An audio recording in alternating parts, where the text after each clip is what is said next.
My office can be reached at 973-984-0711. You are joining a live conference already in progress. Please be aware that your local phone company may leave your line open for up to 32 seconds after you leave the conference. If you would like to ask the speaker a question, please press 0. His undersecretaries have yet to be confirmed. But Exactly. and we need those people confirmed. We also I may say, have a wonderful foreign service. We have a dedicated group of diplomats who are there regardless of who the president is. And one of the things I do oppose, and there are a number of things that concern me about the president's budget proposal, is that he's planning to slash the State Department budget by a third.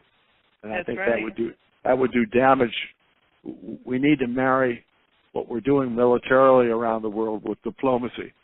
And I have a very high regard for our foreign service. They're a dedicated group of people.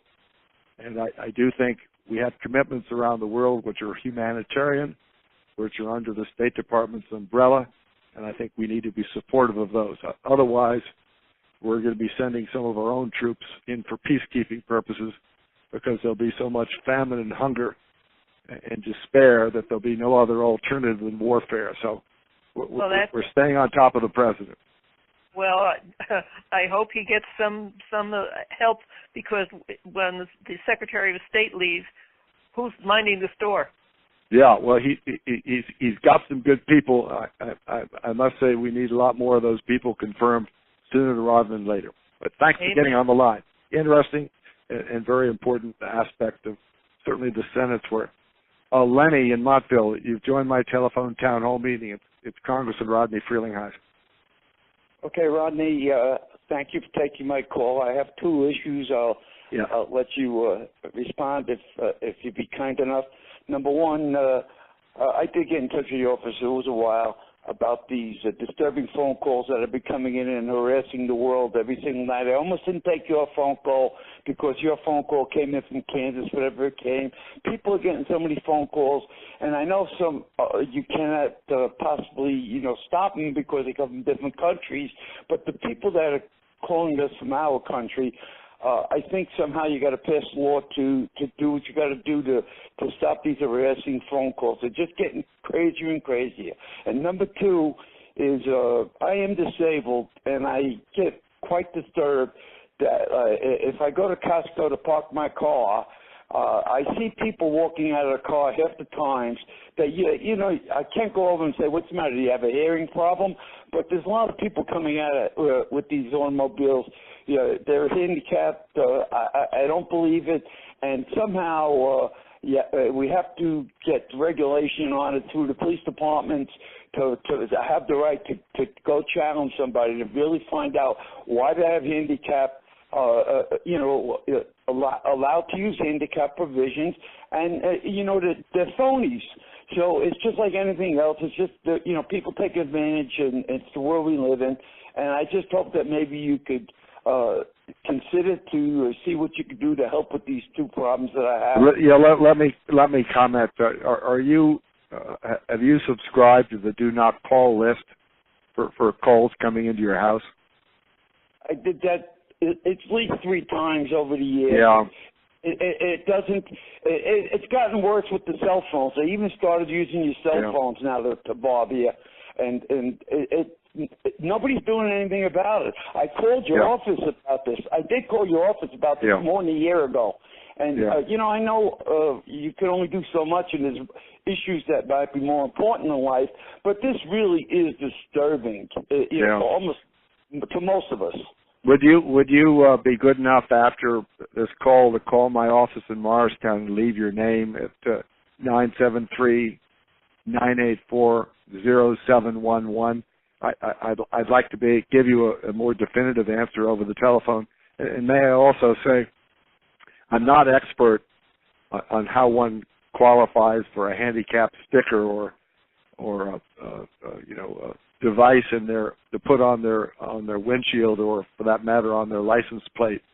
But I should hope that people wouldn't, although we do know some, would have the nerve of parking in a disabled spot, because I do know the fines for people who do not have a display sticker are pretty steep. Maybe it's I guess it's apparently the municipality's decision, but it could be $300 or $400 for parking in a handicap spot. Which Costco do you use? I use Illinois, and what they do, some of them might even use, their husbands or wives' handicap passes that they have. They go, they have one, so I'll just use it even though they're not with me. And I know it's a hard thing to stop, but I think you can give power to a police officer to really question the person if they see him and they don't look so handicapped, and people shouldn't be insulted that a police officer is going over to turn around and say to them, well, why are you handicapped? And there's a lot of scams going on. I have to tell you, Rodney. Yeah.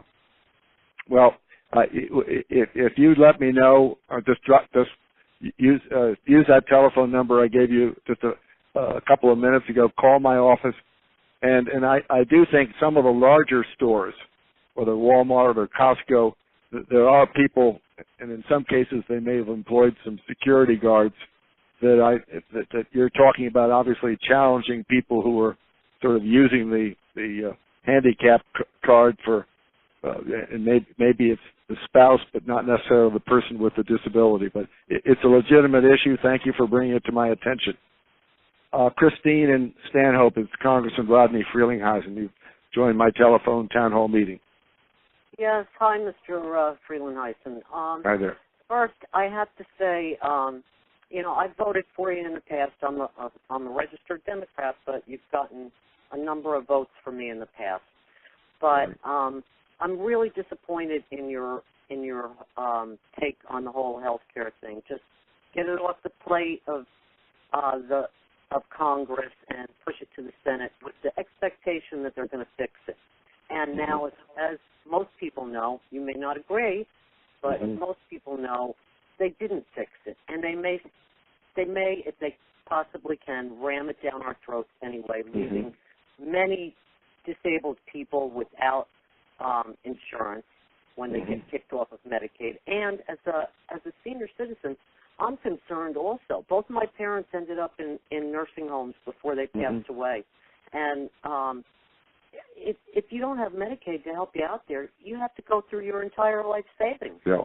And then I guess your kids are going to have to take you in because, Medicaid is what pays for nursing homes. And I don't think an awful lot of middle-class people think that cuts to Medicaid is going to affect them. But it's I'd hope, quite honestly, and I'm concerned about Medicaid. I served as the Morris County freeholder. I was involved in, looking after the Medicaid residents of the county nursing home. As I get around my congressional district, I look obviously at a lot of people who are in need. I work with a lot of organizations that you're familiar with. I think we need to be careful, and that's one of those issues. I am hopeful that the Senate package, if we ever see it, will do more to meet the needs of people on Medicaid. It is a legitimate concern and one that I'm focused on. There is the view, and this was sort of part and parcel of the House bill, that we needed to give states more flexibility to improve Medicaid through innovation. Many of the governors, Republican and Democrats, a lot of Medicaid money is coming into their states, but they wanted to be in the driver's seat.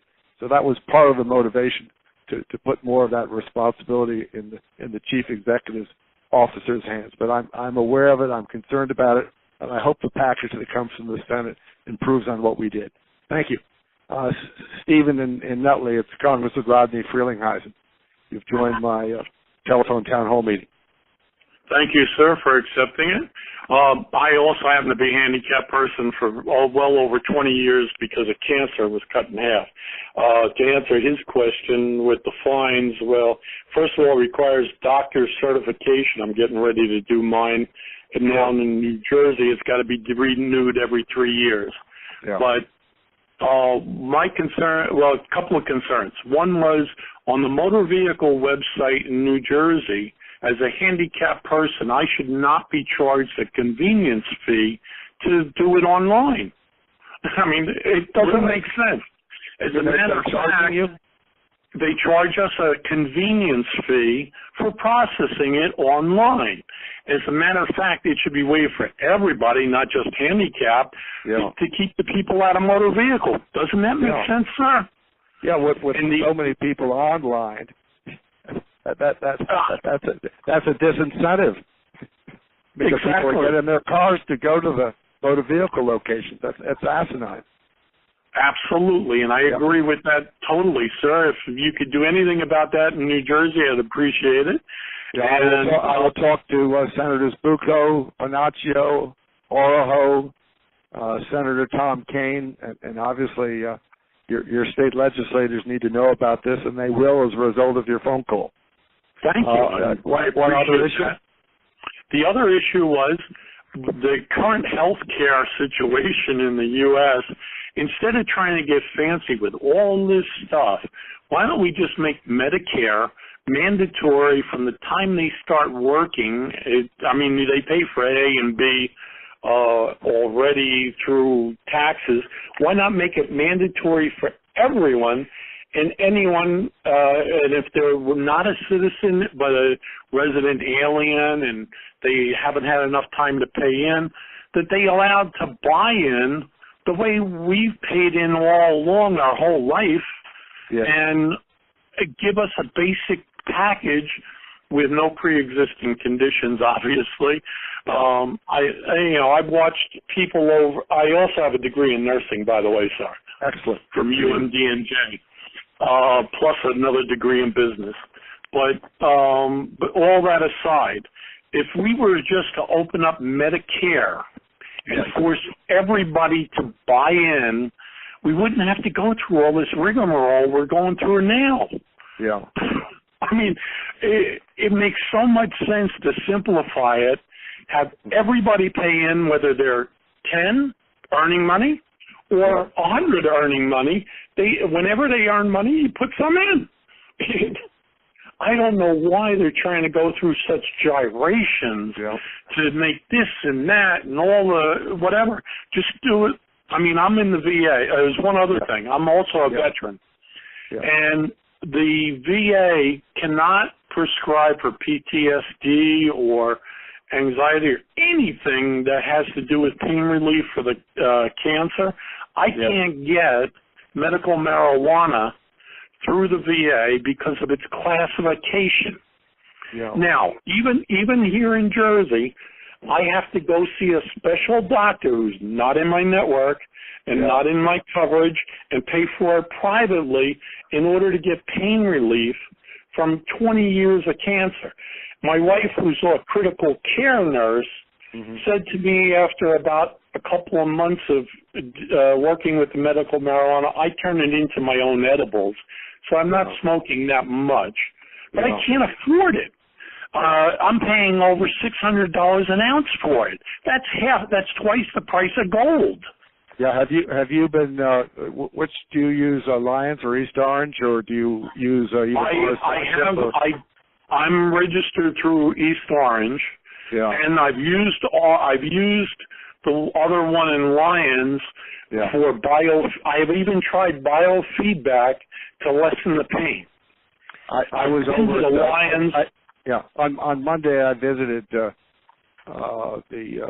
East Orange Medical Center, met with the staff to sort of discuss everything, electronic medical records, disability claims that are screwed up in Newark, and just the general attitude, making sure they're positive. When I came out of the military, I applied in Newark because I have a level 3 leg operation. I had 3 knee operations because of my service. And was turned down twice for disability, even though, and the only reason for that is because while I was overseas serving, I chose to finish my tour rather than leave service overseas and take a disability right then. Now, I've been turned down twice, and I started the month I came out of the service, I applied first. That was my first application. Well, I'd like to help you with the VA system. If you would be, I don't need to give your last name, but if John, if I will. Okay, give me your name, but I want you to call Anthony Pryor in my office in Morristown. I heard Anthony, the number, and I'll get it off the web if I don't have it memorized. 973-984-0711. Anthony is my veterans guy.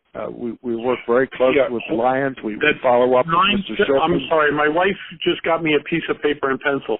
973-984. 0711. And Anthony Pryor, P-R-Y. P-R-Y-E-R. Yeah, he's a young man, and we carry 600, 700, 800 cases that relate to the VA, trying to get claims, trying to get services, disability issues, all sorts of things. And one of the biggest things, like I said, which would help thousands or possibly even millions of veterans, if we got marijuana reclassified from a no medical value drug to something that is, they got it above heroin, like no use. You know? It is approved in New Jersey for medicinal uses, but there are not a lot of places that have available. But you call me, we'll follow up on it. Thanks for taking time on the line. Patricia in Wayne, thank you for your patience. This is Congressman Rodney Frelinghuysen, and you've joined my telephone town hall meeting. Hi there. This is Patricia. I have a question. I have a World War II veteran that I take care of. He's going to be 92 years old. We go to local hospitals in the area. Will they ever be able to accept veteran benefits for these soldiers, for this gentleman? Well, actually, Congress passed, I think it was 2 years ago, something called the Veterans Choice. I'm sorry, I'm losing you. Okay, I'll repeat it. Okay. 2 years ago, the Congress passed, signed into law, something called the Veterans Choice Program. Not everybody has access because of where they live, or perhaps there's some limited ability of transportation to go to East Orange or to Lions. So one of and this was bipartisan, that Congress set up this choice program. The choice stands for some acronym I can't remember, but it enables a veteran, and thank you for looking after, one of the greatest generation. It allows a veteran to go to, let's say, where you're in Wayne, so you go to St. Joe's. Well, we've been to Chilton, to St. Joe's. Chilton is good. Wayne Valley. No, there is the choice program, and Congress does fund the Veterans Choice Program, so veterans does not have to go to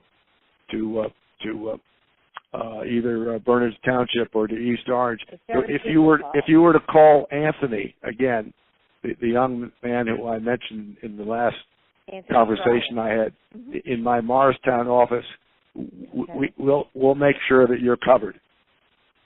For the give him a call. Yeah, the gentleman you're talking about. Right. And we wanted to give. Question? Yeah. With regards to the memorial home in Paramus, several years ago we put an application in for this gentleman. He has cancer. He has bone cancer. Yeah. And I understand we have to reapply. I'm trying to keep him home if I can. Okay. Yeah. I don't want to put him anywhere possible. Yeah. Thank you for keeping him independent, which I assume you are. I'm trying. Mm-hmm. Well, thank you. And let me say that the Veterans Home in Paramus is a state of New Jersey operated home, but I would be happy to inquire on your behalf if you'd be good enough to call my office and give me the gentleman's name. I'll be happy to write a letter to the Paramus Home. I interact with some of the veterans at the Paramus Home because there's some good people over in Pompton Lakes at the Elks Club they often have vets come over there for breakfast and sometimes pasta dinner. So I have a connection to Paramus. I'd be happy to use it on your friend's behalf. To get back all the paperwork that I had to do the first time, send the application. I apologize for the paperwork. I mean, I understand it, but I thought they kept the applications on file, and if it came up that I needed to put them there, I'm trying not to do that because he doesn't want that. He wants to stay here. He was homeless. Okay, he's a very good friend. I have office hours in Wayne once a week, and I have a person. I think it's Judy Lemus, Lemus, who operates out of the Wayne Municipal Building. Okay. And if it's too difficult for you to get there, I will have her visit you or visit where this gentleman is. But I think she's there. I think it's Wednesdays or Thursdays. If you were to call Anthony Pryor, I think it's Wednesday. We have office hours. I will definitely give him a call, and I appreciate you taking this call. I really do. Okay, well, good, and we will help him relative to Paramus, and see what we can do to minimize the paperwork this time for you. Thank you for your patience. Christine in Morristown, it's Congressman Rodney Frelinghuysen. You've joined my telephone town hall meeting. Hi there. Hi. Hi there. Thanks for your patience. Can you hear me? Yes, I can hear you, yes. Okay, this is Esperanza Porrasfio. How are you? How are you? Very well, thank you. I just want to let you know that I know how difficult it must be for you to make a decision in the health package, but I think you're doing a good job. I just want you to pay a particular attention in the middle class because the program is now, either you make less than $50,000, so you have a good package, but if you make more than that and less than $125,000, so your insurance is very expensive. Mm-hmm. So I just want you to, when you make your decisions, make sure that you pay particular attention to people in the middle. Be very careful. Absolutely. I agree with you. You're doing a great job, Congressman. Well, thanks for calling. Sarah in Morristown, it's Congressman Rodney Frelinghuysen. You've joined my telephone town hall meeting. Hi there. Is this Sarah? Hi. Yes, it is. How are you?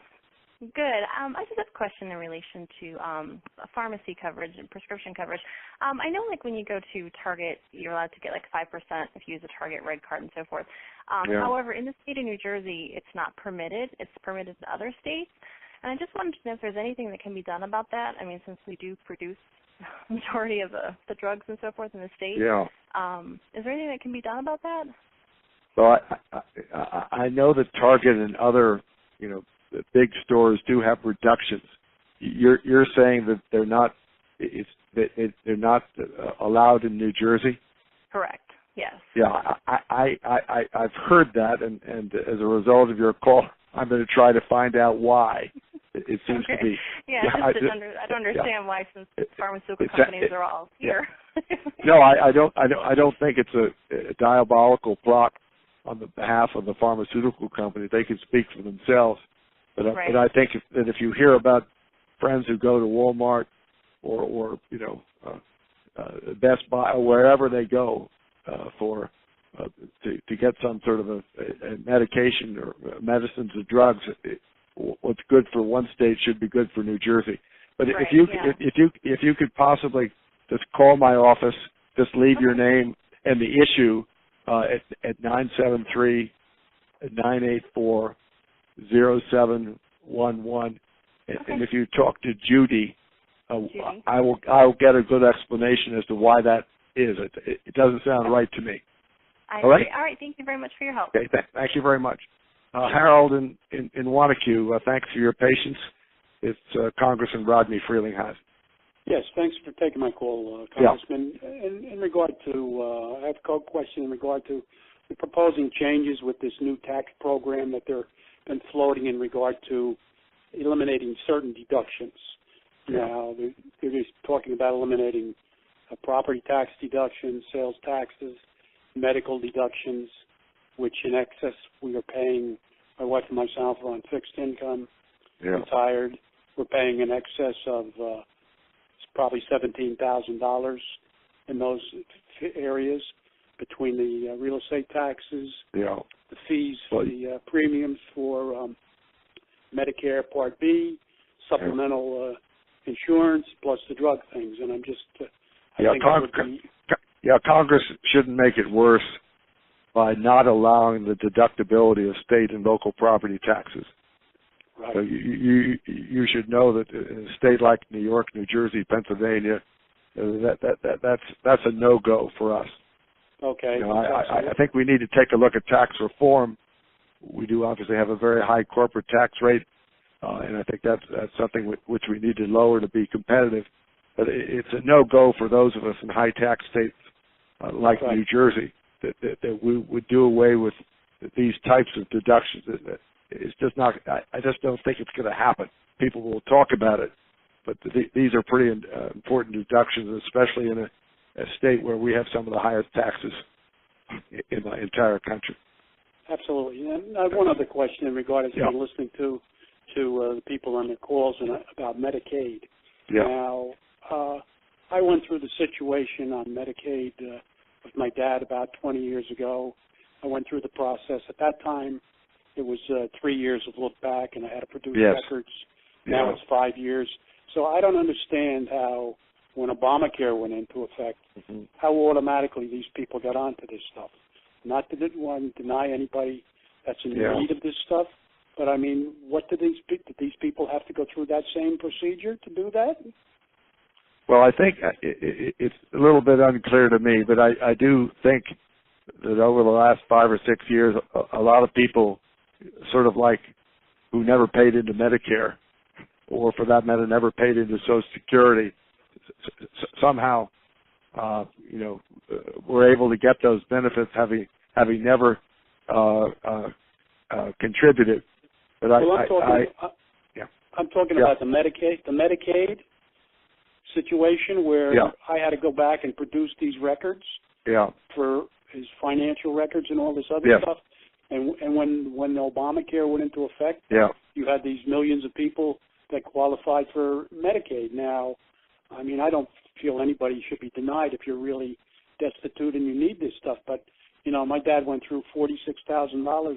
Yeah, you had to pay down you had to use all of his resources in order to qualify.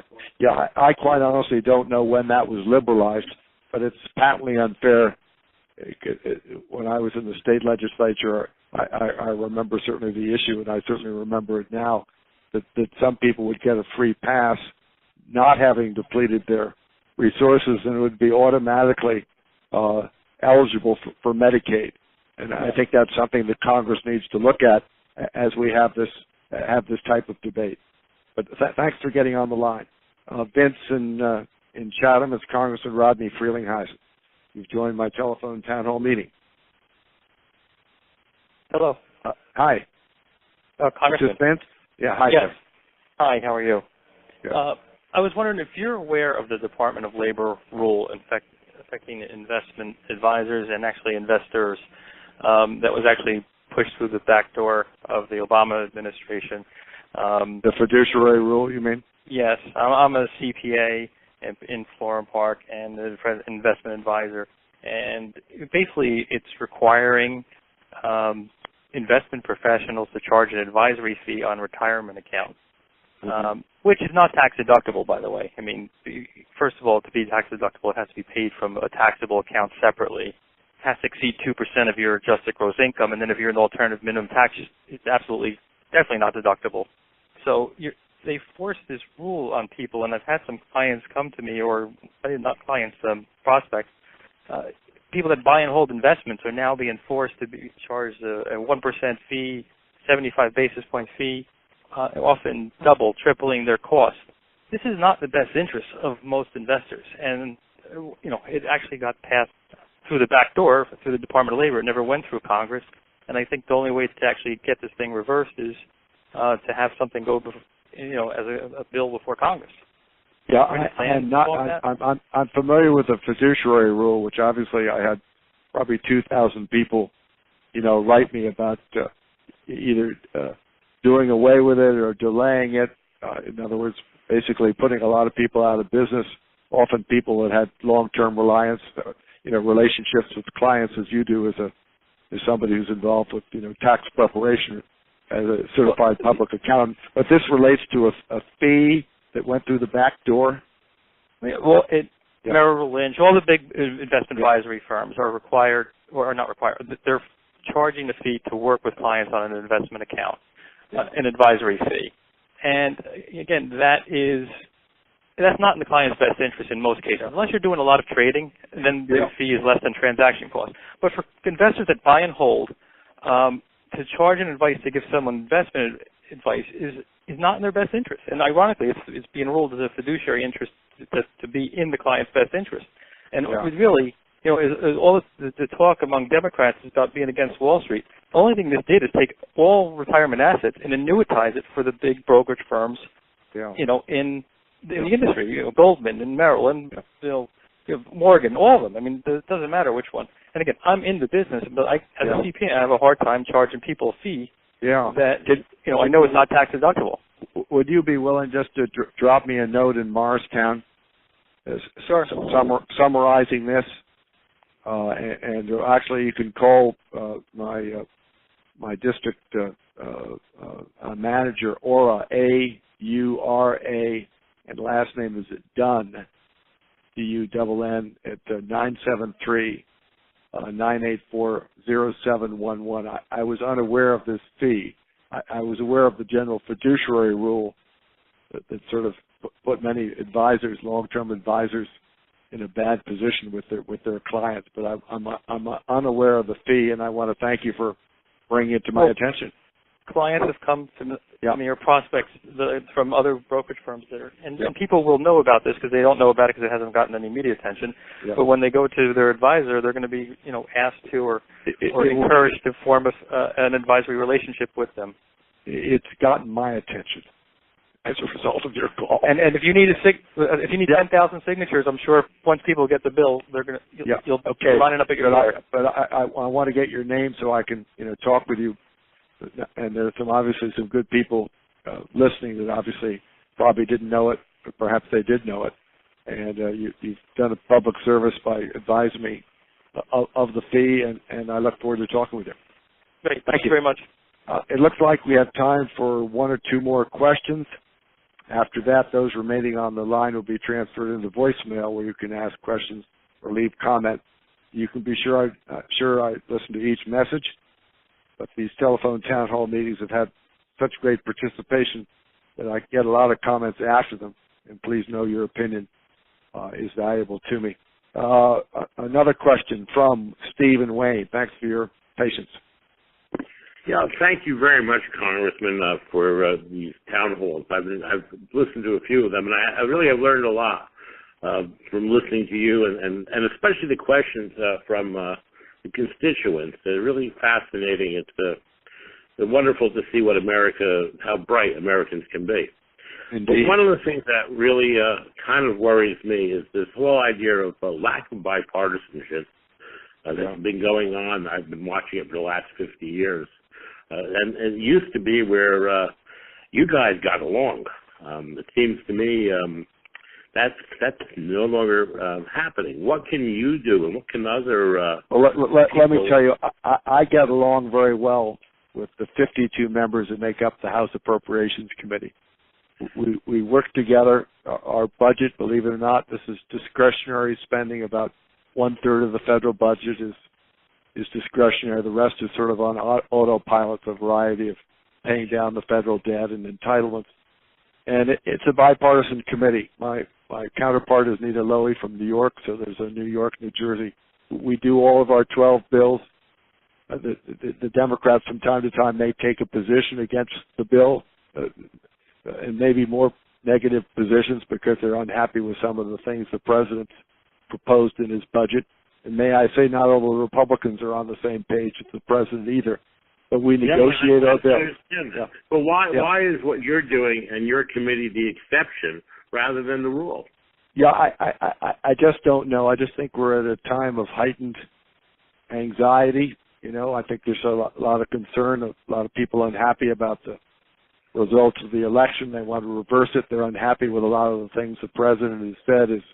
His choice of words. I've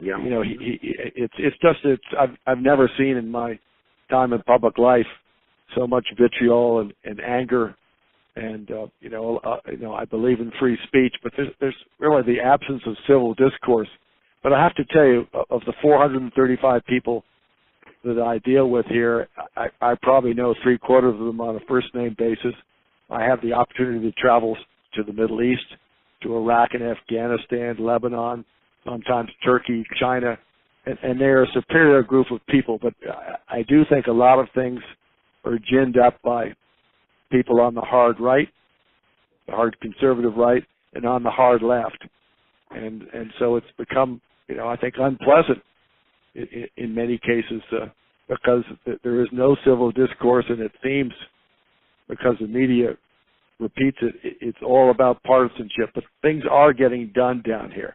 We passed a bipartisan veterans bill the other day, which allows the Veterans Administration to go after, age-old problems in terms of issues that relate to veterans care. We did pass our military construction bill to make sure our military families are looked after, when soldiers are deployed into the Middle East, and to get the Veterans Administration off their rear end.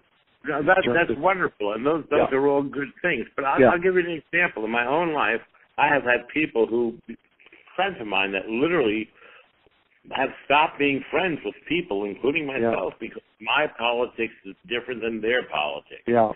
And that's really so un-American. I mean, we're all entitled to have our differences and have our opinions, whether I'm a conservative, whether I'm a liberal. Come on, we're all in this together. But I share your concerns, and I have to say, at times my better half, my incredible patient wife, has sharp words for me about some of the things we're doing out here. And may I say, you look at business associates, sometimes there's division within large and small businesses. There's a lot of acrimony.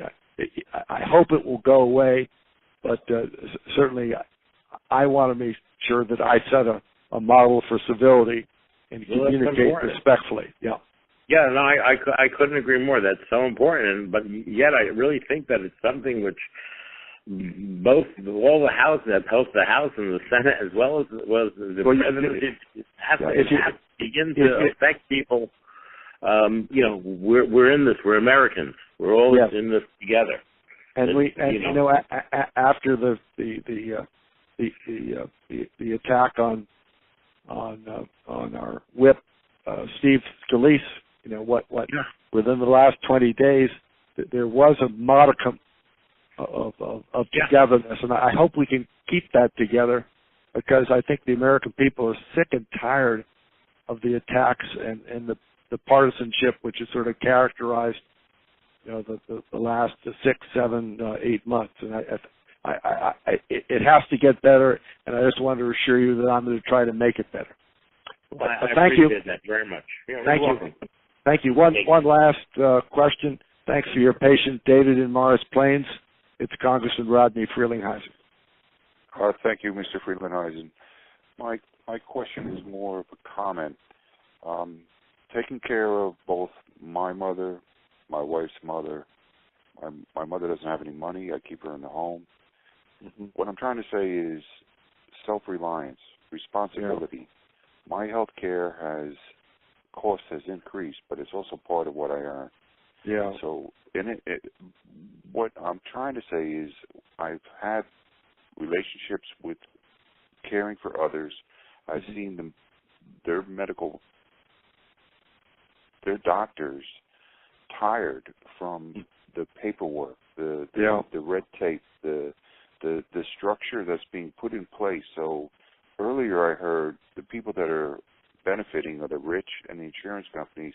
Mm-hmm. I might be mistaken, but it was my understanding that insurance companies operated on a percentage return of maybe 4%, What I am seeing is that perhaps with this new budget not having the revenue that's expected, adding to the nation's debt, what are we going to have to do in order to survive for our children and also for the benefit of the people that do provide us the medical care? Mm-hmm. Well, I won't speak for the medical. I won't speak. Yeah, I appreciate it.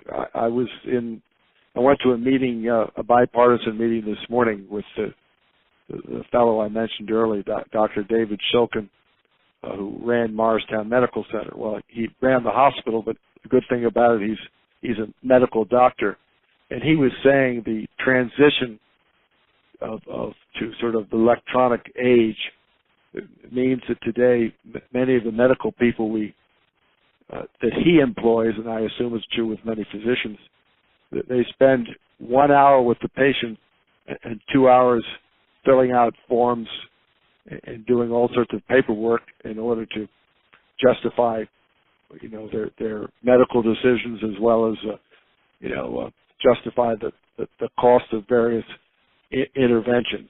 And I admire you, obviously, for looking after others. I think we need to be mindful of you probably lack any respite or any break in that process. Yeah. But I didn't mean to blow my horn. What I want to do is thank you, but also just ask that the people that participate in the town hall be mindful of the responsibility that you have, and isn't it something that we do for others and benefit ourselves instead of asking where's mine? Mm-hmm. Can we get back to that a little bit in this nation? Well, that's what thanks. John Kennedy said. What can we do for our country? I think that's self-reliance, responsibility for oneself. Thank you for ending the telephone town hall meeting on a high note. Thank you very much, and thank you, and thank all of you for participating in tonight's telephone town hall meeting. At this time, everyone will be transferred to voicemail. We will get back to you. Thank you. You should know I'm out there listening. Represent 54 towns, and I'm out there listening all the time in a variety of ways. And thanks very much for being on the line this evening. Please press 1 to leave voicemail.